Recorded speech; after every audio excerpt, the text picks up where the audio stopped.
Hello, hi, good morning all the competitive warriors and would-be teachers. This is your Kiran Kodumuru. So మధ్యలో ఎగ్జామినేషన్కి సంబంధించినటువంటి important tips అయితే మీకు అందిస్తాను డెఫినెట్గా. So మీరు ఎగ్జామ్ రాసేంతవరకు మీ ముందు నేను మిమ్మల్ని నడిపిస్తాను, గైడ్ చేస్తాను డెఫినెట్గా. సో ఎగ్జామినేషన్కి సంబంధించినటువంటి ఏమైనా డౌట్స్ ఉన్నట్లయితే డెఫినెట్గా రైజ్ చేయండి, కమెంట్స్లో పెట్టండి, ఓరల్స్ పర్సనల్గా నాకు వాట్సాప్ చేశారంటే నేను డెఫినెట్గా దానికి రెస్పాండ్ అవుతాను. సో అది చాలామందికి యూస్ఫుల్గా ఉంటుంది అంటే మీ డౌట్ డెఫినెట్గా దాని గురించి క్లారిఫికేషన్ అయితే ఇస్తాను. అండ్ ఇంకా వచ్చేసి ఈ సెషన్లో మనం తెలుగు మీడియం అభ్యర్థులు టెక్స్ట్ బుక్లో ఒక ఇంపార్టెంట్ టర్మ్ ఉంటే తెలుగులో దానికి సంబంధించినటువంటి మరొక టర్మ్ కూడా బ్రాకెట్లో ఇంగ్లీష్లో ఇవ్వడం జరుగుతుంది. నేను క్లాసెస్ చెప్పడం జరిగింది, ఖచ్చితంగా ఆ ఇంగ్లీష్ టర్మ్స్ కూడా గుర్తుపెట్టుకోండి అనేసి చాలాసార్లు చెప్పడం, చాలా క్లాసులో చెప్పడం జరిగింది. సో అదంత ఇంపార్టెంట్ సార్ అనేసి మళ్ళీ నాకు వాట్సాప్లో మెసేజ్ పెడుతున్నారు. అది ఇంపార్టెంట్ అని చెప్తున్నాను, నేను మళ్ళీ చెప్తున్నాను.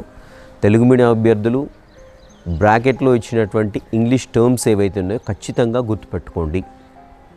ఎందుకంటే జస్ట్ మీకు ఒక ప్రూఫ్తో మీ ముందుకు వచ్చాను. లాస్ట్ డిఎస్సిలో ఒక క్వశ్చన్ అడగడం జరిగింది. సో దానిలో ఏంటంటే మనకి తెలుగు వర్డ్ అనేది ఇవ్వనే లేదు. సో సింపుల్గా అన్ని ఆప్షన్స్ 4 ఆప్షన్స్ ఏవి ఇచ్చాడో అవన్నీ కూడా ఇంగ్లీష్లోనే ఇవ్వడం జరిగింది. సో ఇంగ్లీష్ వర్డ్ని తెలుగు అక్షరాలతోటి రాయడం జరిగింది. సో ఇన్ కేస్ అభ్యర్థులు అది చూడలేదనుకోండి, ఖచ్చితంగా అక్కడ మార్క్ అనేది పోవడం జరుగుతూ ఉంటుంది. సో కాబట్టి ఎవ్రీ 0.5 మార్క్ కూడా మనకి జాబ్ డిసైడ్ చేసేటువంటి ఫ్యాక్టర్ అవుతుంది. కాబట్టి ఖచ్చితంగా తెలుగు మీడియం అభ్యర్థులు ఇంగ్లీష్లో ఉన్నటువంటి టర్మ్స్ని ఖచ్చితంగా గుర్తుపెట్టుకోండి. సో ఒకసారికి మనం చూసేస్తే ఈజీగా గుర్తుండిపోతుంది. రివిజన్ చేసేటప్పుడు కూడా అలా చూసారంటే బ్రెయిన్లో ఫిక్స్ అవుతుంది. మనకు పర్టికులర్ స్పెల్లింగ్ గుర్తుపెట్టుకోవాలని ఏమీ లేదు, జస్ట్ వర్డ్ మాత్రం ఖచ్చితంగా గుర్తుపెట్టుకోండి.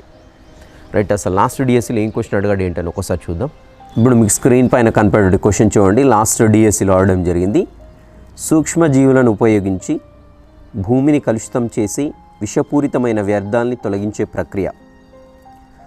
ఇక్కడ ఆప్షన్స్ని పరిశీలించినట్లయితే మనకి అసలు తెలుగు టర్మ్ అనేది కనిపించట్లేదు. Biopurification, bio accumulation, bio remediation and bio magnification. So ఈ 4 టర్మ్స్ కూడా ఇంగ్లీష్ టర్మ్సే. ఇవి బ్రాకెట్లో మాత్రమే ఉన్నాయి మనకి. సో తెలుగులో మాత్రం ఇవ్వలేదు ఆప్షన్స్. సో మనం ఆప్షన్స్ చూసుకున్నప్పుడు ఈ క్వశ్చన్ మళ్ళీ మనకు కన్ఫ్యూజ్ కావడం, ఇక్కడ ఒక 0.5 మార్క్ పోవడం అనేది జరుగుతుంటుంది.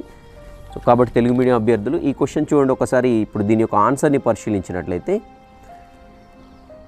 ఇప్పుడు స్క్రీన్ పైన కనపడుతుంది. దీని యొక్క ఆన్సర్ సంబంధించినటువంటి పారా ఇది 9th క్లాస్లో ఉంటుంది. నేల కాలుష్యం, సాయిల్ పొల్యూషన్ నుండి ఇవ్వడం జరిగింది.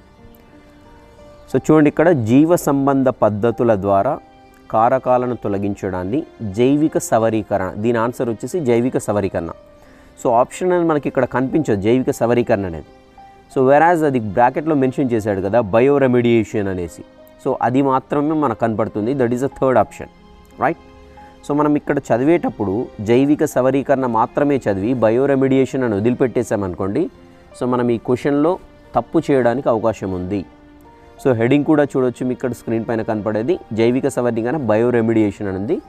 సో హెడింగ్లో కూడా మనకి ఇంగ్లీష్ టర్మ్ ఇచ్చాడు కాబట్టి ఖచ్చితంగా ఇలాంటివి గుర్తుపెట్టుకోవాల్సిందే, రైట్. ఇది అండి ఎగ్జామ్కి సంబంధించినటువంటి ఎలాంటి డౌట్స్ ఉన్నా లేదంటే ప్రిపరేషన్కి సంబంధించి ఏమైనా డౌట్స్ ఉన్నా డెఫినెట్గా నాకు వాట్సాప్ మెసేజ్ చేయండి, ఓరల్స్ కామెంట్స్లో పెట్టండి. నేను సో చాలామందికి యూస్ఫుల్ అవుతుందంటే డెఫినెట్గా దానికి సంబంధించినటువంటి ఇన్ఫర్మేషన్ మీ ముందు చేయడానికి ప్రయత్నిస్తాను.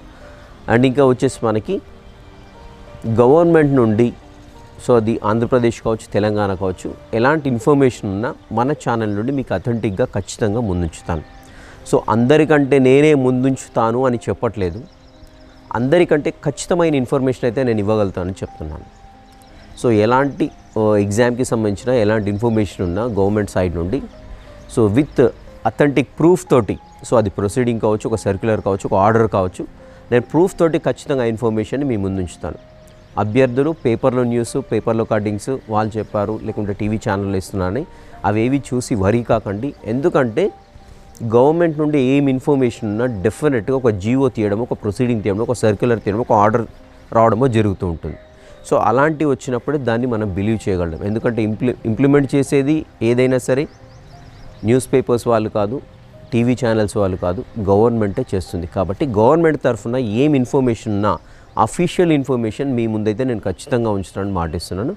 అండ్ మీరు ఎగ్జామ్ రాసేంత వరకు మీతోటి నేను ఉండేసి మీ ముందుండి నేను నడిపిస్తాను. మీ సక్సెస్కై నేనున్నాను ఇక్కడ. Will meet you in the next session. Till the next session, have a great day.